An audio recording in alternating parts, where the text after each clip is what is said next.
This is an old tin mine, a disused tin mine, closed down long ago here in Cornwall, and there's many of them dotted along the coastline here.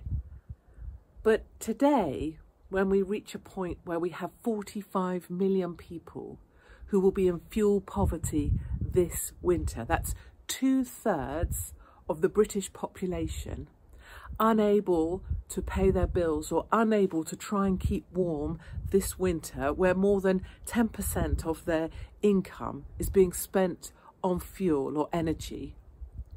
That is not a sustainable situation. It is not tolerable that ordinary British people cannot afford to live in their country.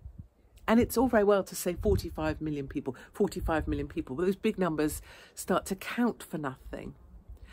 But with 2/3 of the country unable to pay their fuel bills or to heat their homes this winter, it will mean that upwards of 1 million people might not make it through this winter, either through being so damn cold and so unable to feed themselves they don't make it, or by the rational decision they no longer want to try and continue living in a country where this is how an ordinary person is treated.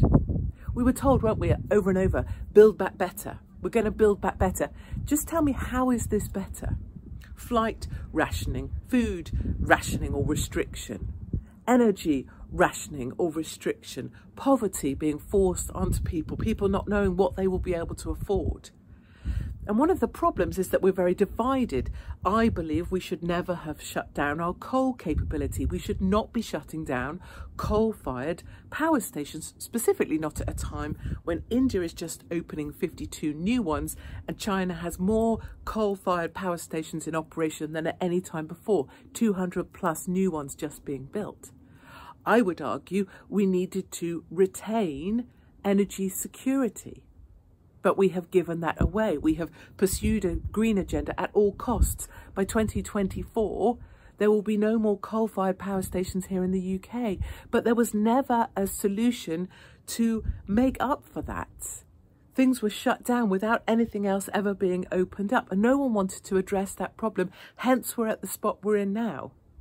But even if you're a massive greenie and you believe in the green agenda and you think it's fantastic that coal has been shut down, we need to agree that it's not okay that 45 million people can't afford to live in this country, and probably 1 million plus people, I have no way of knowing that number, I just base it on what we saw through COVID, will make the rational decision they no longer want to continue living in this country if this is what life is like.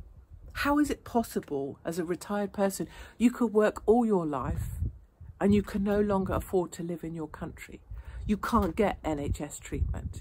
You can't get your probable cancer looked at. You can't get your teeth fixed. And now you can't afford to heat your home. And now they're going to come after you with threatening letters and make it such that you're a criminal, take you to court.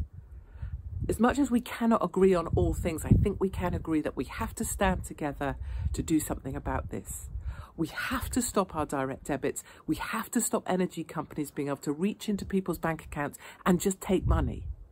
We have to stand with the people who cannot afford to make it through this winter, because we will lose 1 million or so people this winter because they no longer want to live in this country, and that cannot be okay. And it doesn't matter to me if you don't agree with anything I say, and it doesn't matter to me if you don't agree with anything I think. But what we have to be able to agree is that it's not okay that we will lose people this winter because of the greed of energy companies, because of the lack of ability to create a solution at a governmental level, and because no one wants to address this problem, they just want to hide away from it. We all have to stand together. We have to stand with the people who aren't going to make it through this winter, and we have to demand immediate action so that people aren't living every day worried about why it is they can no longer afford to live in the country that they've given all of their lives to work for. This is not building back better. This is ruining ordinary people's lives.